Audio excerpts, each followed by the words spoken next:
Come nel disegno di un sapiente regista, la 76esima Mostra Internazionale d'Arte Cinematografica di Venezia, con la sapiente guida del direttore Alberto Barbera, si avvia verso la conclusione così come si era presentata, tra le polemiche. All'inaugurazione quelle per il caso Polanski, alla vigilia della premiazione oggi per l'assenza del regista Franco Maresco. Conferenza stampa annullata del terzo e ultimo film in concorso, circostanza, quella dell'annullamento, più unica che rara nella quasi centenaria storia del festival. Tante le star anche nell'ultimo giorno, da Johnny Depp a Gabriele Salvatores, mentre pioggia e maltempo hanno sferzato la cittadella del cinema. Star bagnate, ma forse anche star fortunate.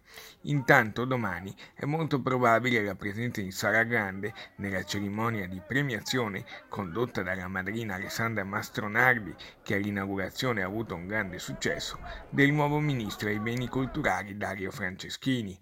E questa non è una semplice nota di colore. Il ministro Franceschini è da sempre un grande estimatore del lavoro del presidente della Biennale Paolo Baratta e la sua presenza in sala potrebbe rappresentare più che un indizio sulla sua possibile proroga di Baratta in scadenza a dicembre, ancora alla guida della Biennale.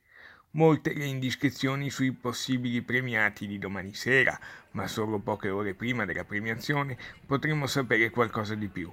Intanto, ancora per oggi, spazio agli ultimi film in concorso.